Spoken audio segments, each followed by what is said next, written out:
Қалай? Жақсы, рахмет. Шүкір, сіздер қалайсыздар? Жақсы. Так, мен көріп сізде көп сұрақтар келді, маған да көп сұрақтар келді. И бүгінгі тақырыпқа келсек, кішкене такой интро, да. Мен әйелдермен көп жұмыс жасаймын ғой енді. И бірақ та YouTube парақшама анда айтқандай, еркек кісілер көп болды. Және де соңғы эфирден кейін көбісі біздің екеуміздің эфирден кейін көбісі айтқан, вот тоқал алу керек, вот типа бәрі мәселе шешіледі дегендей. Вот сол пікір өте қызық болды. Сол үшін сіздің ойыңызды осы тақырып жайлы білгім келіп тұр. И жалпы былай келсек, вот как бы тоқал алу вообще былай айтсақ, қазақтарда бұрыннан болған ба, вообще қазіргі заманда ол сай ма, соны кішкене айтсаңыз. Интро такое, да? Тоқал алу, екінші әйел алу, үшінші әйел алу, төртінші әйел алу, жалпы бұның діни негіздемесі бар. Яғни жалпы ислам дінінде 4 әйелге дейін рұқсат етіледі. Біздің ұлттық құндылықтарымыз, салт дәстүріміз діни ұстаныммен, ислам дінімен тығыз байланысты болғандықтан, менің ойымша көп әйел алу сол жерден келеді. Ал жалпы одан да ертерек дәуірлерге қарайтын болсақ, в принципе, бұрынғы кездерде, яғни Европа елдерінде болсын, басқа елдерде болсын, бір еркек бірнеше әйел алатын болған. Біріншіден, ол кезде физический сила, физический күш басымдырақ болғандықтан, маңыздырақ болғандықтан, көбінесе әйел кісілерді қорғау, қамқорлық көрсету, жауапкершілігіне алу тұрғысынан, яғни әйелден ала берген. Яғни бұрынғы кездерден бастап ондай құбылыс бар. Ислам дінінде 4 әйелге дейін рұқсат етілген. Жалпы қазақ салт дәстүрлерінде де бұрынғы ата-бабаларымыз, бұдан 200-300 жыл наверное бұрын, кәдімгідей активно түрде бірнеше әйелді алу, бірнеше әйелді некеде ұстау үрдісі болған. Яғни ол тарихта, құбылыста, біздің болмысымызда бар нәрсе. Оны отрицать нельзя. Қазіргі заманда сізге келетін жанұялар, сізге келетін адамдар, сондай бұл жалпы мәселе деп санала ма, әлде бұл норма ретінде санала ма қазіргі заманда келсе? Қазақтың болсақ. Қазіргі заманда это уже мәселе. Яғни қазіргі заманда екінші әйел алу, тоқал алу бұл проблема. Өйткені бұрынғы кезде бірнеше әйелді алуға рұқсат етілген себептер және шарттар, қазіргі таңда ондай себептер, шарттар жоқ. И плюс мынаны ұмытпау керек. Мысалы, ислам дінінде 4 әйел алуға дейін рұқсат етілген. Бірақ ешқашан адамдарды 4 әйел алуға шақырмаған. Бұл бір call to action емес, призыв к действию емес. Ой, давайте 4 әйел алдыңдар, мықты боласыңдар, көбірек үйленіңдер, бір әйел жетпейді, неге әлі 4 алмадыңдар, 4 әйелді ең бірінші кім алса жәннатқа кіреді деген ондай бір призыв жоқ 4 әйел алуға. Жалпы ислам мәдениетін, ислам тарихына тереңірек қарайтын болсақ, сол кездегі, жахилия деп айтады, надандық кезеңде бір кісі 10, 12, 15 әйелге үйлене беретін болған. Сондай бір құбылыс, сондай бір үрдістің ішінде. Және ислам діні не істеді? 10-15 әйел алып жүрген бір қоғамда, әйелдің ешқандай құны болмаған бір қоғамда, әйелді мысалға қыз бала туылды деп тірідей бар көбе беретін бір қоғамда, ислам оны 4-ке шектеді, түсірді. Мүмкін егер мәдениет қалыптасқан кезде, түсінік дамыған кезде бірге де түсіретін болатын шығар. Бірақ, бұл бір, мысалға, қоғамда бәрі бір әйелмен өмір сүріп жүрген, одан кейін ислам келіп, жоқ, бір әйелсінен аз, давай 4-ке шығарайық деп көтерілу емес. Бұл 10-15 әйелден 4 әйелге түсіру, минимизировать ету. Және адамдарға максимум сол замандағы адамдардың көтере алатын деңгейінде соны жасалған. Осы бір маңызды факт ретінде ескеру керек. Біздің ата-бабаларымыз істеген, дінде рұқсат етілген ғой, шариғатта бар ғой деген нәрсені, бұны бір міндетті түрде орындалу керек бір ереже ретінде қарамаған дұрыс. Біздің ата-бабаларымыз да бұрын мысалға әйел кісілер әлсіз болған, әйел кісілер жалғыз болған, одан кейін түрлі тайпалармен, елдермен, көршілермен постоянно бір соғыс, құбылыс болған. Әйелдер қорғансыз болған, физикалық тұрғыдан қорғансыз болған. Әрбір әйелдің сүйенетін бір еркісі керек болған. Енді соғыс, аңшылық, өлім қалым мәселесі постоянно актуальны болғандықтан, мысалға, бір әйел үйленеді, үйленгеннен кейін, мысалға, бірнеше жылдан кейін күйеуі соғыста қайтыс болды. Ол әйел жесір қалды, мысалға, баласы бар. Не істейді? Ол обязательно бір еркісіге сүйену керек. Біреудің қамқорлығында болу керек. Сөйтіп амал жоқ, не істейді? Барып, мысалға, біреуге екінші әйелі болады. Оның уже сондай бірнеше әйелі бар болса, үшінші әйел болады. Максимум төртінші әйелге дейін бола алатын кездер болған. Енді қазіргі таңда ондай шарттар бар ма? Қазіргі таңда әйел әлсіз ба? Қазіргі таңда әйелді еркісіден басқа ешкім қорғай алмайды ма? Қазіргі таңда әйел жалғыз өмір сүре алмайды ма? Жоқ, ондай емес. Қазіргі таңда Құдайға шүкір заман өзгерген, мәдениет дамыған, қоғам дамыған, мемлекет дамыған. Сөйтіп қазіргі таңда біздің мемлекетіміз заңды түрде еркек болсын, әйел болсын, ересек болсын, бала болсын, әрбір азаматын қорғай алады. Сол үшін менің күйеуім өліп қалды, мен жалғыз қалдым, мені кім асырайды, қалай бағады, аштан өліп қалмайын ба, мені біреу зорлап кетпейді ма, алып қашпайды ма деп қорқудың керегі жоқ. Сіз өзіңіз жеке жұмыс істей аласыз, әйел ретінде үйіңіз бар, бала тәрбиелей аласыз, полиция бар, қоғам бар, мемлекет сізді қорғай алады. Сол үшін басқа біреуге тұрмысқа шығу деген бір қажеттілік, еркісіз өмір сүре алмау деген бір проблема жоқ. Сондықтан қазіргі таңда, яғни екінші әйел алу, үшінші әйел алу, үйлену, тоқал алу деген нәрсе жоқ. Ал жалпы тоқал алып жатқандарға қарайтын болсақ, яғни мысалға, примерно мен таныстардың арасында бар, былай естиміз, көреміз, тоқал алып жатқандарға қарасақ, өкінішке орай, ондай бір жесір қалып қойған бір әйелді алды, 50-60-тағы жалғыз бір кемпірді алды, анау бір қаланың шетінде времянкада 7 баласымен қиналып жүрген бір әйелді некелікке алды дегенді естімейміз. Тоқал деп қалатындар обычно өзі 50 жаста, әйелі 40-45 жаста болатын болса, яғни 20 жасар, 25 жасар, 30 жасар, өзіне 10 жас, 15 жас, 20 жас кіші жас келіншектерді алады. Яғни ол жерде айтқан кезде тоқал алу қазіргі таңда жалпы тоқал деген сөз қоғамда негативті бір ой елестетеді. Тоқал деген сөз естіген кезде бұл не? Андай біреудің көңілдесі, жас, тоқалдың портреті қандай? Өзінен үлкен жас, 10-15 жас, кішкентай, қол бос болған кезде, уақыт босаған кезде көңілдес уақыт беретін, және жыныстық қарым-қатынас қажеттіліктерін қосымша қанағаттандыратын бір адам. Оның ресми, официальный ешқандай бір статусы жоқ. Тек қана мен келе жатырмын, мен қазір боламын, мен ертең келемін, мені күтіп ал, мені шығарып сал деп барып, көңіл көтеру үшін өткізетін адам. Яғни бұл равно тең is equal to кім болады? Проститутка. Да. Это как-то так очень неожиданно. Потому что ондай әйелдерге барған кезде де, яғни ешқандай айырмашылық жоқ. Любовница, проститутка, көңілдес, мысалға мен келдім, кеттім, сен күте тұр, мен барып келейін. Ешқандай официальный атым жоқ, еш жерде оны ресми түрде көрсете алмайсың, ешқандай оны заңды түрде бекіте алмайсың. Тек қана уақытша барып көңіл өткізетін адам ойға келеді көп жағдайларда. Және жалпы қоғамда тоқал алатындарға, және тоқал болатындарға өте үлкен негатив, өте үлкен агрессия, өте үлкен айыптау, кінәлау бар екенін ескеру керек.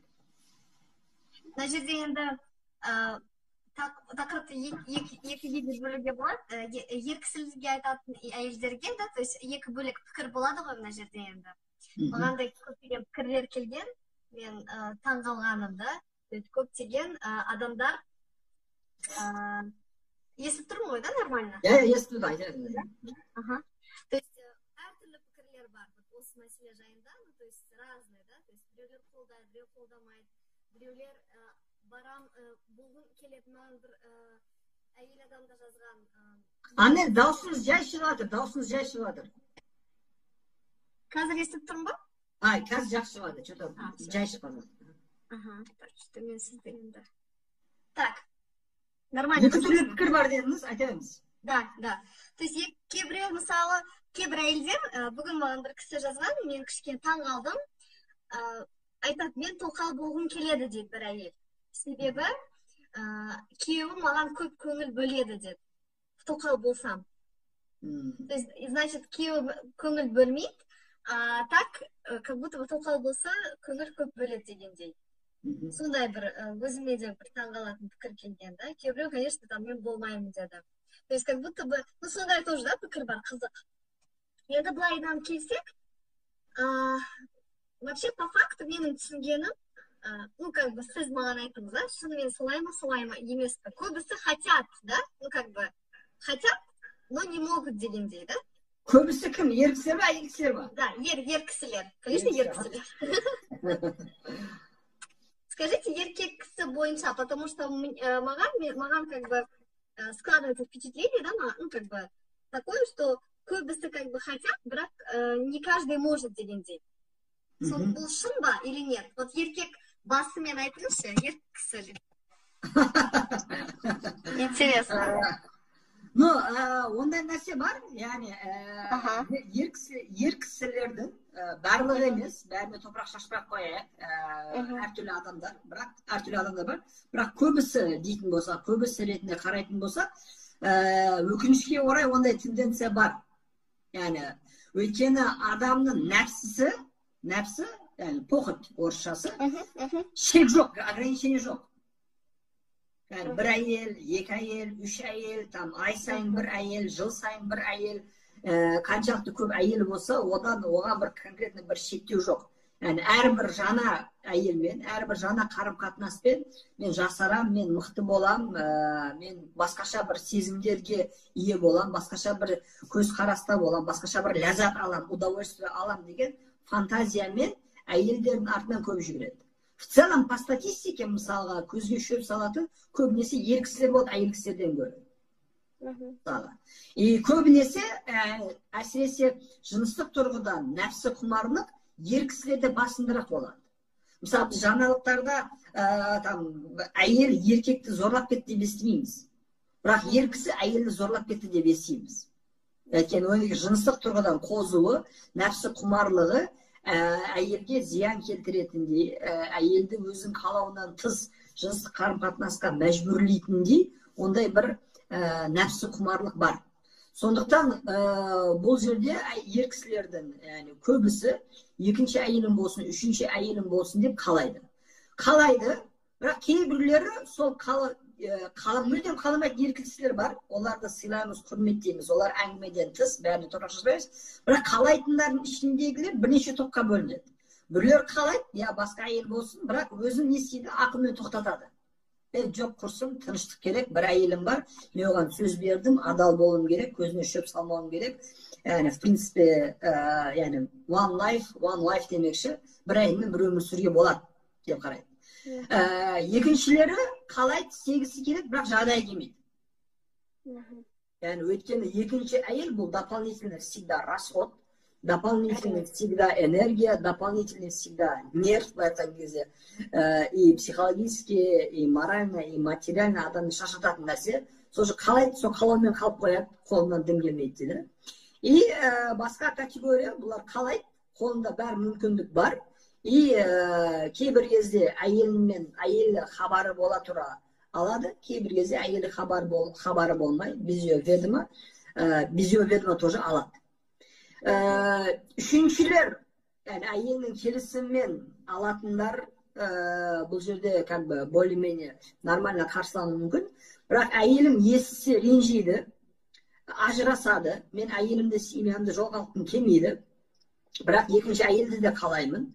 Не істеймін? Сөйтіп барып, бәлкім кезде секретно үйленіп алады, семья ашып алады. Сөйтіп, бұнда параллельно екі өмір сүретін ер кісілер бар. Бұлар төртінші категориядағы адамдар.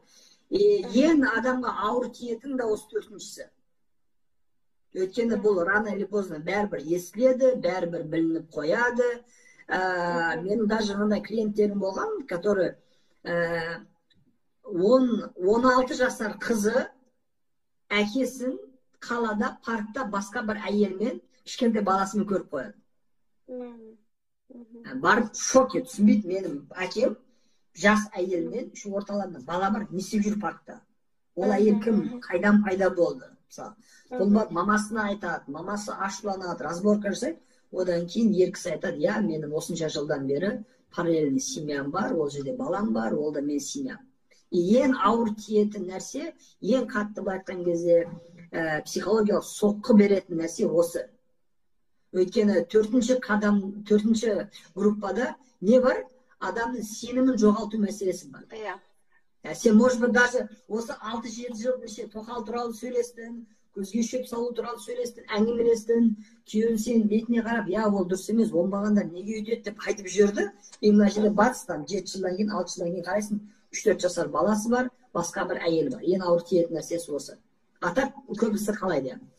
А вообще, вот так психологиялық тұрғыда вот сізге сондайлар келсе, ну, это кішкене басқа тақырып еді, ну, просто интересно. Ары қарай адамдар, вот әйел адам, сенім жоғалған соң, семьяда тұра бере ма, или көбінесе ажыраса ма? Бізге келген клиенттермен біз қалай жұмыс істейміз? Ситуацияны қабылдап, ары қарай осымен қалай өмір сүруге болады. Ол же белгілі бір психотерапия курсынан өткіземіз.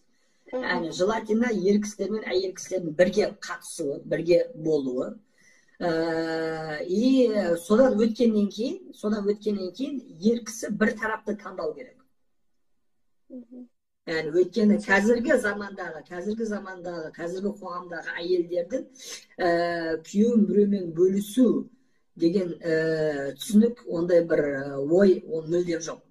Сол үшін бөлісе алмағандықтан, я, күйеуімді қайта қабылдауға дайынмын, я, күйеуімнің сол жүрісін кешіруге дайынмын. Окей, жақсы, ол жерде бала бар, баланың кінәсі жоқ, материально оған көмектесін, оған да көнеді, бірақ ана елге бармасын. Ана елмен сөйлеспесін, ана елмен араласпасын. Оны қабылдай алмайды, оны қабылдау өте қиын. Окей, түсінікті, рахмет. Маған бір қызық орынды бір сұрақ келген. Бір әйел кісі да сұраған, тоқалды тек әйеліне көңілі толмағанда алады ма дейді? Жоқ. Яғни тоқал алған кезде, бұл актуальный сұрақ, маған хабарласқан, маған келген, көмек сұрақ келген әйелдерде, клиенттермен жұмыс істеген кезде өзін кінәлау сезімі болады. Чувство вина, значит, мен дұрыс әйел боламадым, значит, мен оның көңілінен шыға алмадым, значит, менде что-то не то, поэтому ол сырттан басқа әйел іздеп кетті, сырттан басқа біреумен тұрып кетті, сырттан басқа семья құрып кетті деген бәлкім кезде өзін кінәлік сезім бар. Жоқ, бізді тыңдап жатқан бүкіл тыңдармандарға мен ашық түрде айта аламын, күйеуіңіздің басқа әйелмен жүріп кетуі, көзге шөп салуы, басқа әйел, басқа семья алуында сіздің ешқандай кінәңіз жоқ. Неге? Егер сіздің бойыңызда күйеуіңізге ұнамайтын, қаламайтын, жағымсыз бір әдетіңіз, бір әрекетіңіз болатын болса, оны күйеуіңіз ашықтан бетіңізге айту керек. Соған байланысты екеуіңіз жұмыс істеуіңіз керек. Ақыр болмаса психологтан барып көмек ала аласыз. Яғни егер маған әйелінің бойында бір нәрсе ұнамады, мен тоқал ала салдым. Әйеліне күйеуінің бойында бір нәрсе ұнамай қалды, барып басқа еркекпен жүре салды. Осындай логикамен әрекет ететін болса, бізде семья деген нәрсе қалмайды. Сол үшін ол сіздің қателігіңіз, себептер көп болуы мүмкін, неге басқа кісіге кетіп қалды, но точно сіздің кінәңіз емес, ол жағынан өзіңізді қинамаңыз. Все, рахмет. Тағы да бір сұрақ. Тоқал алған еркек әйелдерге тойып, шошаңдағанын қояды ма? Қоймайды. Қойғанда былай қою мүмкін енді. Қартайып, физиологиялық жағдай келмеген кезде, шаршаған кезде, әлсіздеген кезде, олай қою мүмкін. Бұл қалай қою? Осознанно, саналы түрде, дұрыс емес, былай істемейін, қояйын емес. Шамасы келмегеннен кейін амал жоқтан қояды. Ондай қоюдың пайдасы жоқ. Да. Ондай қойғаннан кейін саналы түрде қою керек. Сол үшін осындай жеңіл жүрісті әйел деп айтамыз ғой көбінесе, бірақ жеңіл жүрісті еркектерді айтуға болады. Жеңіл жүрісті еркектер әрбір, былай айтқан кезде, юбканың артынан жүгіретін, әрбір әйелге көзін салатын, постоянно қасындағы әйеліне көңіл толмай басқа біреулерді ойлап жүретін, басқа біреулермен қарым қатынас құрып жүретін еркектердің нәпсісі ешқашан тоймайды. В принципе, өмірдің мән мағынасы, смысл адам ретінде мән мағынасы, бұл ішкі қалаулардың артынан жүгіру емес. Ішкі қалауларды реттеп, мен мынаны қалаймын, мынау болады, мен істеймін. Мен мынаны қалаймын, бұл болмайды, мен істемеймін. Сөйтіп, сол рамкалардың ішінде өмір сүрген кезде біздің жануарлардан айырмашылығымыз болады. Әйтпесе тек қана жануарлар ғана өзінің ішкі хотенияларымен, ішкі қалауларымен әрекет етеді. Оларда ешқандай ұялу, қысылу, дұрыс емес, күнә, харам деген түсінік жоқ. Бәрін қалағанша жасай береді. Егер адам да солай өмір сүретін болса, онда өкінішке орай жануардан ешбір айырмашылығы жоқ. Түсіндім. Рахмет жауабыңызға. Потом мынандай бірнеше пікір, комментарий келген, мен тоже сізден сұрайын деп едім, қызық. Кейбір әйелдер айтады, мен айтам күйеуіме ал деп тоқалды. Или айтады, мен еще айтады, мен таңдап берер едім дейді. Вот сол ситуация маған кішкене түсініксіз. Вот психологиялық тұрғыда әйелдер солай не үшін айтады? Вот маған кішкене интересно. Ал, или алып берейін саған дегендер, или таңдайын. То есть кейбір адамдар, как раз таки мен байқағаным, күйеулері керек емес дейді сондай кезде. Ну, как бы, все нормально дейді, да, оларға. Әйелдер, да, получается, әйелдерден, да, происходит. Бірнеше рет естідім, бүгін де жазды бірнеше әйелдер. Это вообще как-то психология тұрғыда бір... Есть какое-то объяснение? Да, конечно, очень просто. Тут екі себеп бар. Бір, күйеуін жақсы көрмейді. Поэтому қызғанбайды. Поэтому, ала бер, давай жақсы кете бер. Сен главное маған ақшаңды бер, жағдайын жаса, кіммен жүресің, не істейсің, маған бәрі бір. Потому что мен сені жақсы көрмеймін. Сен маған қадірлемессің, сен маған қымбат емессің. Сол. И екіншісі, это самооценкасы төмен әйелдер. Самооценка, мен өз-өзімді бағалау самооценкам төмен.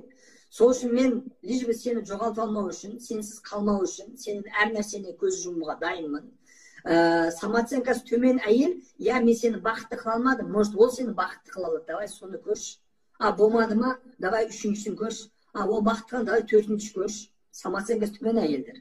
Самооценкасы төмен әйелдер ғана айтады, яғни мен сені бақытты қыламын, давай мен саған біреуді тауып берейін, может ол сені бақытты қылады. Яғни өзіне сенімді, өзін жоғары бағалайтын, өзін сыйлайтын, құрметтейтін әйел ешқашан бұндай әрекетке бармайды. Егер күйеуі қандай да бір нәрсеге көңілі толмайтын болса, бақытсыз болатын болса, онда ол әйел өз-өзімен жұмыс істейді. Мен сені бақытты қылайын, біз екі дүниеде де бірге боламыз деп келістік. Сол үшін қарым-қатынас бойынша жұмыс істейміз. Керек болса, білмеймін, мысалға, сіздің инбилдинг түрлі курстарға қатысам, өзімді жетілдірем, дамытам, бір фитнесқа барам, сұлулық салондарына барам, сөйтіп, күйеуімнің көңілінен шығам. Отбасымды сақтап қалам, соған қарап әрекет етемін. Басқа бір әйел тауып беремін, мен бақытты қыламын, басқа бір бақытты қылсын. Яғни бұл сенің самооценкасы төмен, жауапкершіліктен қашатын әйелдердің психологиясы деп айтар едім. Өте қызық, рахмет. Да, действительно. И поэтому андай кейбір әйелдер осы екі себепке жатпайды, бірақ басқалардан естіп алады, жарайды, рұқсат бере сал, жарайды, ала берсін, алса да сен біріншісің ғой, сен бәйбішесің ғой деп түрлі психологтар мен түрлі өтірік ақыл айтатын блогерлер тыңдап алады да, и ондай қателіктер жасайды. Құрметті оқырмандар, яғни тоқал, екінші әйел әңгімесі басталған кезде, біріншіден бұл шуткамен басталады. Бастапқыда. Одан кейін приколмен басталады, одан кейін әңгіме болады, одан кейін а может быть деген сөздер болады. Яғни бірінші шутка, бірінші приколда осыны отырып тоқтату керек, ашық түрде сөйлесу керек. Так, тоқта, сен екінші әйел іздейтіндей, қарайтындай, ойланатындай, саған не жетпей жатыр, саған не керек. То есть не так, чтобы там наехать, поругать, там жанжал шығару үшін емес, конкретно, яғни бұл не? Сондай. И сол тұрғыдан қараған кезде, яғни бұл жерде әйел өз-өзімен жұмыс істей алады, сөйтіп ешқандай тоқал-моқалсыз өзінің күйеуіне жететіндей болады. Бұған байланысты пайғамбарымыздың қызық хадисі бар, жақын мен естіген кезде таң қалғам. Айтады, егер дейді көшеде, далада басқа бір әйелді көріп ұнатып қалсаңыз, онда әйеліңіздің қасына барыңыз, онымен бірге болыңыз дейді. Бір әйелдің бере алатынын екінші әйел бере алады. Yani, başka her türlü әйелдерден әртүрлі ләззат алам, әртүрлі опыт алам деген нәрсе жоқ. Конечно, мен итоге жыныстық қарым-қатынастан ер кісіні алатын ләззаты бір, оны әр әйелден алады. Yani, осы басқа бір әйел іздеудің керегі жоқ. И плюс мынамен толықтыруға болады. Yani, не бывает некрасивых женщин, бывают неухоженные женщины. Yani, тоқал алуды ойлап кететін ер кісілер көбінесе әйеліне көңіл толмайды, әбіржіп кетеді, семіріп кетеді, постоянно раздраженный болады, нервный болады, сөйтіп үйге келген кезде постоянно әйелінің көңіл күйі болмайды. И көше, дала сөйтіп барып біреуді тауып алады. Ол жерде андай, тыныштық, спокойствие, райское местечко. Вау, тоқал деген күшті екен. И тоқал болған әйел, конечно, енді үйленген жағдай бар, еркек тапқаннан кейін алдында служанка сияқты жүгіріп жүреді. Ол полноценный әйел де болмайды. Жүгіріп жүреді, пока сіз өзіңізге үйлендіріп алмағанша, ажырастыра алмағанша жүгіре береді. Главное, ақша беріп тұр, болды. За услуги. И солай тоқал алуды қалайды. Мына жерде мынаны қарау керек. Әйеліңізге жағдай жасасаңыз, yani bizi tınlatkan yer kişiler de az emez. Әйеліңізге жағдай жасасаңыз, yani қызметші алыңыз, үйге көмекші алыңыз, үй шаруаларымен көмектесіңіз, әйеліңізге эмоционалдық тұрға жақындық көрсетіңіз, комплимент айтыңыз, әйеліңіздің самооценкасын көтерілуіне атсалысыңыз, сол кезде әйеліңіз үйде ухоженная, красивая, с хорошим настроением, при параде күшті болып жүреді да, и постоянно сізді күлімсіреп күтіп алады, күлімсіреп шығарып салады. Ал ер кісілер көбінесе не істейді? Үйдің шаруасын бәрін әйелге жүктеп қояды, өздері көшеге кетеді. И келген кезде әйел үйде 3 бала, 4 балаға қарау керек, ата-енеге қызмет ету керек, туысқандарды күту керек, үйді жинау керек, посуда жуу керек, күнде 3 мезгіл тамақ істеу керек. Соншама шаруаны істен кейін кешке қарай әйел шаршайды, физически шаршайды, психологически шаршайды, морально шаршайды. Одан кейін мына әйел шаршап кетті, қартайып кетті, қош басқа біреуін көрейін, басқа біреуін іздейін деп көздер сырғай кететін болады. Ондай жолға еш барудың керегі жоқ. Әйелге жағдай жасаңыз, ол да жасарады, құлпырады, сізді басқа әйел іздемейтіндей қылып көңіліңізден шығатын болады. Ой, рахмет, классно.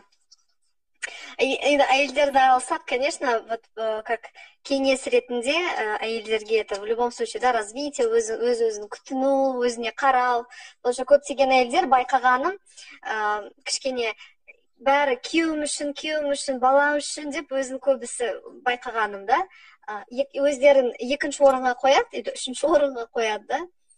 Я думаю, это тоже как бір себептің бірі, да, то, что күйеуі уже автоматически как-то, то есть, как сказать, мынандай ситуацияларда әйелдерге де просто так берілмейді ғой, мысалға, да, олар уже өздері осы күйеуім уже тоқал дегенде уже сразу бір сигнал, как red flag, да, красный флажок, значит, бірдеме жасау керек, да? Ja. То есть, как бы, бірдемені өзгерту керек дегендей. Да? В этом плане. Дұрыс айтасыз, Анер ханым, яғни ол жерде әйел кісі ешқашан айтады ғой, фанатизмнің любой түрі қауіпті. Что религиозный фанатизм, что политический фанатизм, что семейный фанатизм. Ойбай күйеуім, құдайымдай көрем, ойбай балаларым, періштедей көрем емес. Адам семья, күйеу, әйел, бала-шаға деген кезде ешқашан өзін ұмытпау керек. Өзін дамытып отырған кезде, өзін жетілдіріп отырған кезде, өзіне жеке уақыт бөле алатын кезде, сіз күйеуіңізге қызық боласыз, әйел ретінде. Сіз балдарыңызға қызық боласыз. Сіз ешқашан басқа біреуге эмоционально тәуелді болмайсыз, самое главное. Сіз постоянно өзіңіздің көңіл күйіңізді көтеретін қосымша ресурстарға ие боласыз. А так сіз постоянно өзіңізді күйеуге ғана беріп қойған кезде, сіздің эмоциональный ресурсыңыз тек қана күйеуіңіз. Күйеуіңіздің қабағы түйілсе, сіз ренжіп қаласыз. Күйеуіңіз күлсе ғана сіз күлесіз. Соған ғана тәуелді болып қаласыз. Егер одан басқа саморазвитие, личностный рост, спорт, оқу, образование, жұмыс, бизнес, кулинария, хобби, әртүрлі нәрсемен айналысатын болсаңыз, онда бір ресурсқа ғана байланып қалмайсыз. Күйеуіңіздің көңіл күйі болмаса да, сіздің көңіл күйіңіз жақсы бола береді. то что басқа жерден сіз ресурс аласыз. Осы тұрғыдан сіздің жасап жатқан жұмыстарыңыз, соған байланысты түрлі марафондар, тренингтер, курстар, мысалы, бұлардың барлығы керекті, маңызды деп ойлаймын, өзімізді жан-жақты дамытып отыруымыз керек. И бұл даже тек қана әйелге де қатысты емес, қазір отбасыда бұл ер кісіге де қатысты нәрселер. Өйткені белгілі бір уақыттан кейін күйеуіне көңілі толмайтын әйелдер де болады. Бұл біздің темамыздан тыс нәрсе, екі жаққа да бұны ескерту ретінде айту керек деп ойлаймын. Иә, да, келісемін. Бір сұрақ келген, оны бір жағынан қызық сұрақ, бір жағынан как будто бы, жауап беру керек сияқты. Мне кажется, жас жігітті жазған сияқты. Неге бірінші әйел қарсы болады дейді? Неге әйел екінші әйелге қарсы болады ма? Да. Ол жерде элементарно, это біріншіден қызғану. Адам жақсы, бағана айттым ғой, мысалы, жақсы көру. Сіз жақсы көрген адамыңызды басқалармен бөліскіңіз келмейді. Қарсы боласыз сіз жақсы көргеннен. Одан кейін әйелдерде иелену сезімі қатты дамыған. Иелену чувство собственности, менікі, менің күйеу. Онымен ешкіммен бөліспеймін. Бөліскісі келмейді, сол үшін басқа әйелге қарсы болады. Үшіншісі, кейбір әйелдер күйеуі басқа әйелмен жатқанын естіген кезде, білген кезде, сезінген кезде жиіркенеді. Отвращение пайда болады. Сен басқа бір әйел кісімен бірге болдың, соның төсегінде болдың, соған қасында болдың, соған тидің, мысалы, даже жуынған өзіне, соны ойлаған кезде тітіркенеді. Одан отвращение пайда болады. Еркекте де солдай болып. Еркекте де солдай. Әрине. Самый такой, наверное, ең банальный прием, бұл өзіңізді салыстыру, Қай еркек айтылады, мен әйелімді бөлсем, басқа бір күйеумен болсын, басқа бір жігітпен болсын, жоқ. Даже мәселе ар намыста емес, мәселе психологиялық тұрғыдан қалай ол менің әйелім. Егер мен әйелім басқа біреумен бөлісетін болса, мен уже менің әйелім деп айта алмаймын, біздің әйеліміз деп айта аламын. Әйелде күйеуін бөлісетін болса, уже менің күйеуім деп айта алмайды, біздің күйеуіміз деп айталады, мысалы. Менікі деген түсінік қалмайды да. Менікі деп болған кезде, значит, ол, общее. А любой общий нәрсеге отношение қандай болады? Неуважительный болады. Общага дейді ғой, мысалы, общаковский дейді, мысалы. Ешкімдікі емес, что попало сте, как попало пользуйся, керек емес кезде тастап кетті. Поэтому общий болған нәрселерге отношение да сондай болады. Бұл жерде ер кісі больше теряет, даже можно сказать. Просто қызық да сұрақ, то есть как будто бы, со стороны, да, былай қарасақ, еркек болса это типа норма, а әйел болса типа, а что тут такого сияқты, да? Такое впечатление. И көп ер кісілер өздерін мынамен алдайды. Психология сол нәрсе бар, что әйелдер однолюб болады. Бір рет біреуді жақсы көреді. Ер кісілер многолюб болады. Анантан параллельно жақсы көру мүмкін. Басқа әйелді жақсы көру, мына әйелді жақсы көруге кедергі емес. Мен мынанты жақсы көрем деген ойда болады. И сол тұрғыда, мен сен қасындамын ғой, сенен біргемін, жағдайымды жасап жатырмын, көмектесіп жатырмын, бәрін беріп жатырмын. В чем проблема бар? Басқа әйелмен де солай болайын деп ойланады. Бұл қате түсінік. Өйткені мәселе тек қана олай жақсы көруде емес. Егер сіз өзіңіздің концентрацияңызды, фокусыңызды, вниманияңызды бір кісіге беретін болсаңыз, сезімдеріңізді жан-жаққа шашпай, онда ол махаббат, ол сүйіспеншілік күшті болады, мықты болады. А егер сіз сүйіспеншілігіңізді жан-жаққа тарататын болсаңыз, онда барлығы әлсіз болады. Егер сіз мысалға жарайды, қазір сіз жассыз, жарайды, ақшаңыз бар, жарайды, может жағдайыңыз бар, может себе это позволить деген сияқты, но айналып келген кезде, қартайған кезде кіммен қаласыз? Қартайған кезде кімге керек боласыз? Ауырған кезде сізге кім қарайды? Әлсіз болып бәрін жоғалтып, жағдайыңыз болмай қалған кезде қасыңыздан кім табылады? Қарым-қатынастардың бәрі натянутый болғандықтан не істейді? При первой же проблеме, при первой же возможности бәрі тастап кетеді.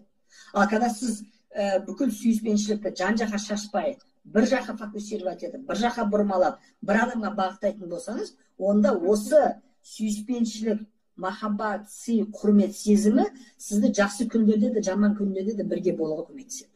Да. Айтамын, долгосрочный перспектива ойлаған кезде, мен бәрін жақсы көре аламын деп, ішіңіздегі сүйіспеншілік сезім жан-жаға шашпай, мен бір адамды жақсы көремін, екі дүниеде де, жақсы күнде де, жаман күнде де сонымен боламын деп бағыттау керек. Классно, классно, рахмет. Давайте сұрақтарды көрейік, да? Комментариймен ашып қояйын. Көрейік, яғни кісілер. Мен бір нәрсе айтып пока. Давайте. Өйткені маған оқырмандардан енді бірнеше комментарий сұрақ келді. В принципе, көбісін біз даже бірге талқылап тастадық. Но мына оқырманның мына сұрағы маған қызық болды. Тоқал мәселесінің бала психологиясына әсері. Точно. Я думаю, маңызды мәселе. Өйткені жарайды, мен еркекпін, мен әйелімін, түсінісе алмадық, қаладық, жыныстық қарым-қатынас, анау, но бала бар ортада. Психология қалай әсер етеді. Бірінші әйелінің балдары, мысалы, папамыздың басқа семьясы бар екен, басқа әйелі бар екен, естіген кезде. Әкеміз әйелімізге, мамамызға адал емес екен естіген кезде, бұл ер кісілерге деген сенімді азайтады. Значит, ер кісілерге сенуге болмайды, олар постоянно любой момент лақтырып кетуі мүмкін, тастап кетуі мүмкін, басқа әйел іздеп кетуі мүмкін деген ұстанымда болады. Психологиялық тұрғыдан балалар, қыз балалар бұдан өте қатты әсерленеді. Ал ұл балалар, семья ондай маңызды институт емес екен. Қаласам, ішім пісіп кетсе, ауыстыруға болады екен. Если что, әйел напрягать етіп жатса, басқа әйелге бара салуға болады екен деген ой қалыптасады. Психология қалыптасады. Мысалы, тоқал алған ер кісілерге қараңыз, міндетті түрде әкесінің немесе атасының, то есть семьясында тоқал алған, немесе басқа әйелдерге барып жүрген, любовницалары болған историялар естуге болады спокойно. То есть шаблон бұл не істейді? Қайталанады. Психологиялық тұрғыдан балалар бұдан өте қатты әсерленеді. Кейбіреулер суицидке дейін бару мүмкін. Потому что әке, семья деген институтқа сенім, на глазах, когда рушится, адам өмір сүргісі келмейді. Қатты депрессияға түседі балдар. Ал тоқалдан туылған балдар, бұлар постоянно бұлардан комплекс неполноценности болады. Өйткені оларды ешқашан ер кісінің семьясы қабылдамайды. Өйткені міне біздің келін, міне біздің немере, а все эти вот полукровкалар, если можно так говорить, басқалардан туғандар келгендердің барлығы, олар не в счет. Даже мысалға наследство бөліскен кезде оларды ескермейді, бір жиын тойларға оларды шақырмайды, оларды күтпейді, ол немерелерге сыйлық бермейді. Мысалға бірінші әйел, екінші әйелдің балдары бір жерге жиналып қалса, жиналып қалған өзінде бірінші әйелдің балдары всегда жоғарылап көрінеді, екінші әйелдің балдары всегда төменсітілетін болады. Осы тұрғыдан қараған кезде бала психологиясына бұл постоянно кері әсер етеді и осындай комплекстерге алып келеді. А вот, допустим, просто мен білетін кейбір енді клиенттерден көп естіп тұрмын ғой, енді көптеген сондай, когда вот ситуациялар, когда балаларын да нормально қабылдайды и как бы екінші әйелін де нормально қабылдайды. Это редкость, да? То есть это вообще редко. Это редкость, и это возможно только тогда, когда бірінші әйелмен очень негативные, натянутые отношения. А любить... И так ажырасатын халге келіп жатқан кезде, значит, басқа біреу. Все, тогда это, может даже единичный случайлар, что прям полноценно қабылдайтындай. Просто мына жерде понятное дело, то, что екі әйел бір-біріне, как бы қарым-қатынасы онша болмайды, да, явно. Бірақ, да, само собой. А балалардың бір-біріне деген қарым-қатынасы нормально болса, это тоже редко? Это невозможно. Невозможно, да? Это невозможно. Это в основном такое случается, когда есть такой, как сказать, сильный фактор, как деньги.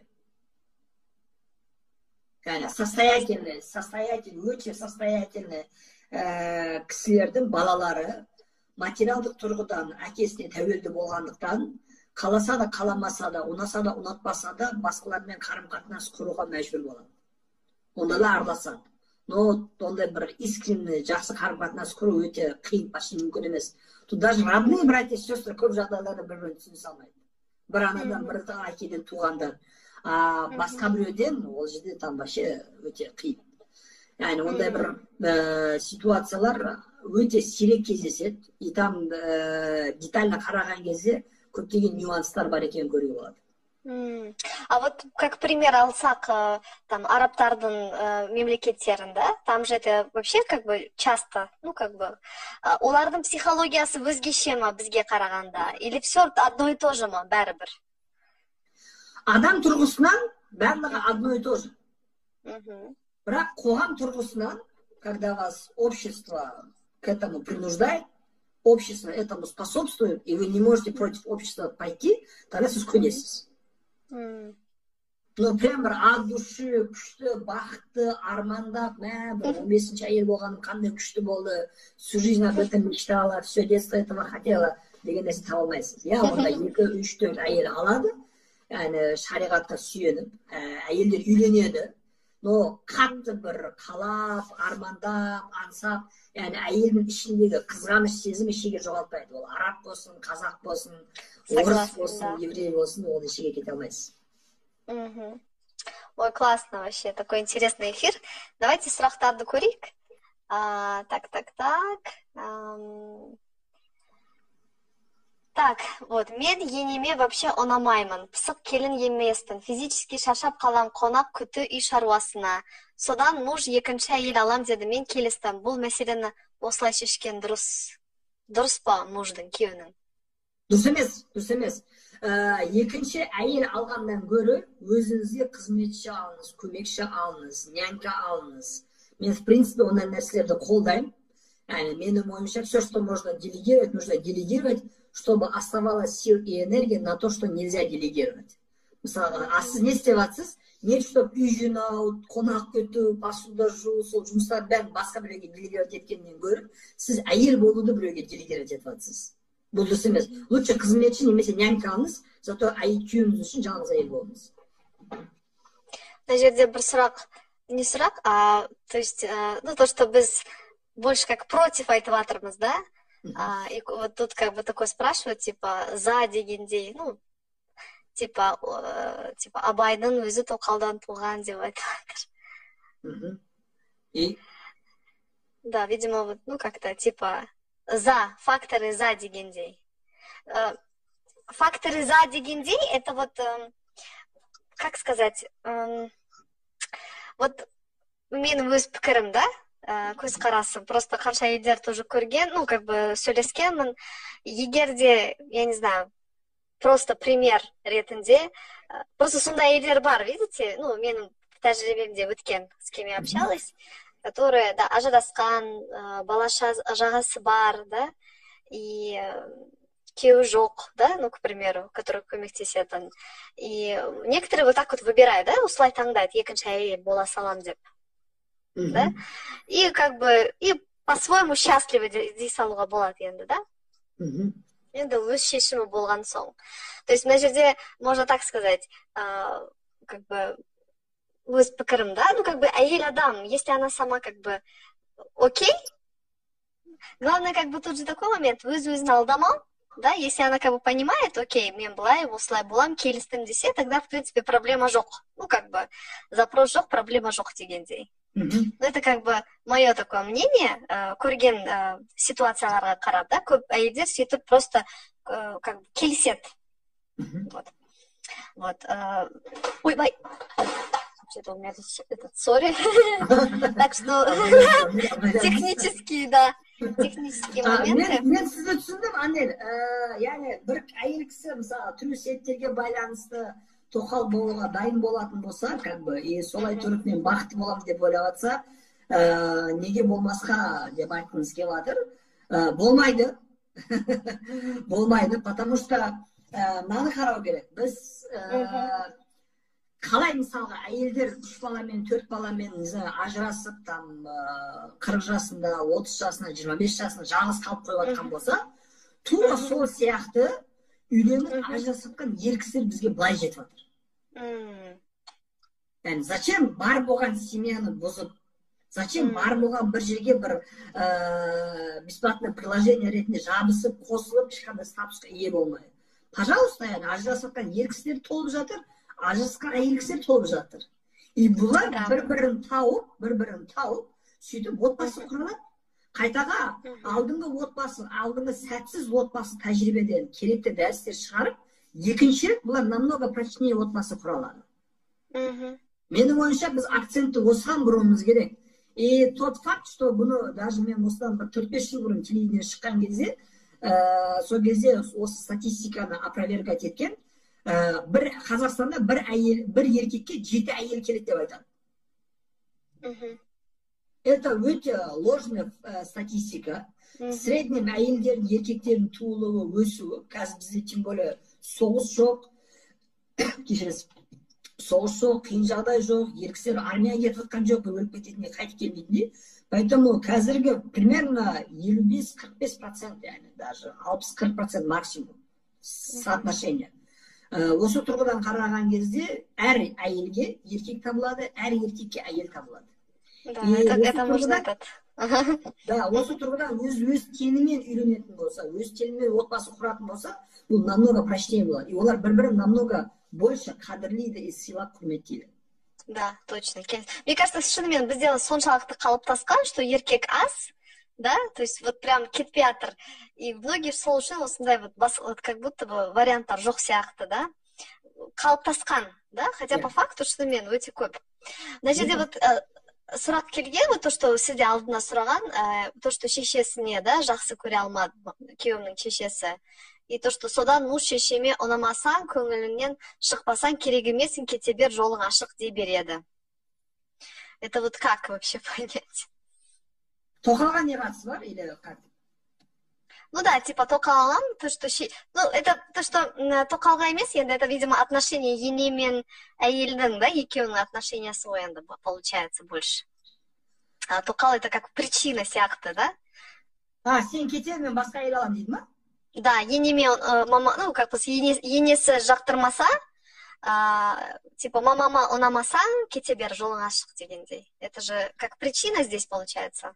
Ну, кете берсін. Кете берсін? Сізге кеңес, да, кете беріңіз. Ну, я тоже так считаю, мен де соған келісем. Еркек адам сізді, как это, не оценивает, да, как это...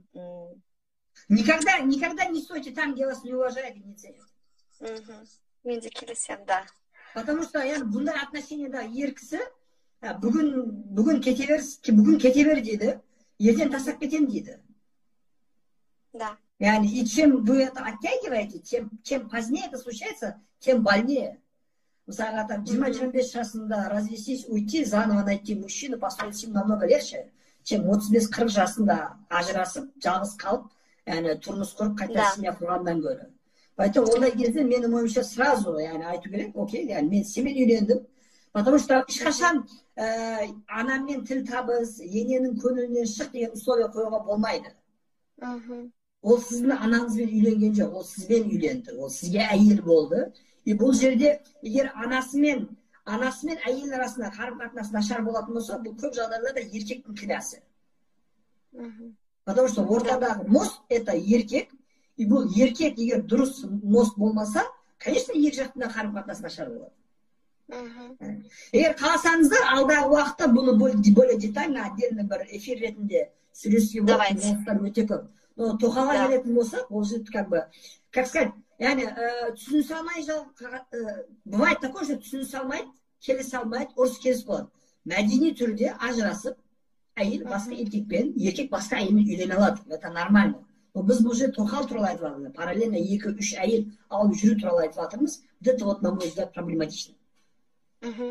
Давайте я так вот подытожу, да, бір сұрақ соңғы. Это такой бір оқырман сұрақ жазған, и я думаю, это вот соған байланысты. Жүрмейтін еркектер бар ма дейді? Бар. Жүрмейтін еркектер бар, жүрмейтін еркектер көп. Бағана айттық қой, біздің категорияға кірмейтін. Да. Шын... Не слышно, да? Шын мәнінде әйеліне, отбасына адал, ешқашан бір сәт басқа әйелді ойламайтын еркектер бар. Бұл бүкіл еркектер жүреді деген стереотип біздің миымызға искусственно құйылған нәрсе. Кино арқылы, медиа арқылы, интернет арқылы, анекдот арқылы до того миымызға құйылып кеткен, что бұны көрген кезде біз таңғалмаймыз, ренжімейміз, өкпелемейміз кейбір кезде. Ладно, еркектер бәрі жүреді ғой. Даже сондай проблемамен мамана немесе подружкана барса, как успокаивать, ештеңке дейді, еркек қой жүреді, походит, қайтып келеді дейді мысалы. Нет, это ненормально, это еркек жүрмеу керек. Егер оның фактілер болса, бұлар қоғамда қазір бұндай фактілер өкінішке орай көп, но бұны ешқашан норма ретінде қабылдамай, постоянно бұнымен күресу керек, яғни. Сіз бұған қарсы болған сайын, сіз бұнымен күрескен сайын, сіз бұған байланысты өзіңіздің реакцияңызды, ұстанымыңызды білдірген сайын, ер кісі ондай қадамға бармайтын болады. По крайней мере, баруға батыл жетпейтін болады, хотя бы, егер өзінің санасымен түсініп жетпейтін болса. Ал сіз үндемей, хорошо, конечно, жүреді екен, ладно, жүре берсін десеңіз, ну тогда еркекті ничто не остановит тогда. Да, согласна. Классно. Маған эфир өте ұнады. Көптеген күшті ақпаратпен бөлістіңіз. Рахмет сізге. Кішкене уақыт көп, да? Менде что-то это время нет, и не могу проверить. 21:53 сағат қазір. Бір сағат, да? Кешіріңіз, сіздің уақытыңызды алғаным. Жоқ, все нормально. Это очень нормально, да? Бір сағатқа рассчитывать етемін өзі Инстаграм. Ну все, да. Тақырыпта шынымен өте қызық, өте өзекті. Пікір бөліскен үшін сізге рахмет. Эфир сақталады, ютубқа да шығарамыз да. И сізде оқырмандар осы видеоның астына пікір қалдырып, өзіңіздің сұрақтарыңызды мүмкін болашақта да басқаша тоже да осы тақырып, осыған жақын тақырыптарды да как-то ашып отырамыз, да? Жазыңыздар, хабарласыңыздар. Анар ханым, сізге рахмет. Осындай қызықты сұрақтармен маңызды тақырыптарды көтеріп отырсыздар. Мен үшін де сізбен эфир өткізу қызық болды.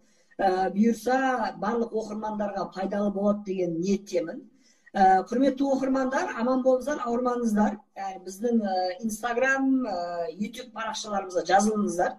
Осы эфирге байланысты ой пікірлеріңізді, сұрақтарыңызды жазыңыздар, қалдырыңыздар. Алдағы уақытта олар жинақтап толықтырып тағы да осындай эфирлер бұйырса жасап отырамыз.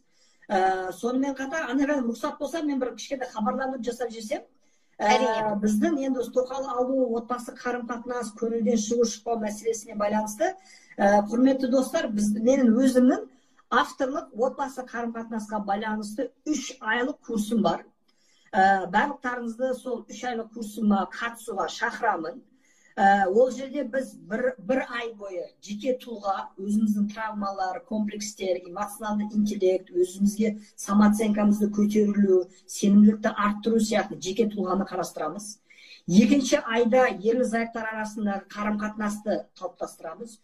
Үшінші айда бала тәрбиесін, ата-ана мен бала арасында қарым-қатынасты қалай болу керегін талқылаймыз. Осылай комплексті бір программада 3 ай бойы сіз отбасы мәселесіне толыққанды кіріп, толыққанды сүңгіп, өзіңіздің жеке психологияңызды, отбасы қарым-қатынасыңызды жаңа бір деңгейге, жақсы бір деңгейге шығара алатын мүмкіндігіңіз болады.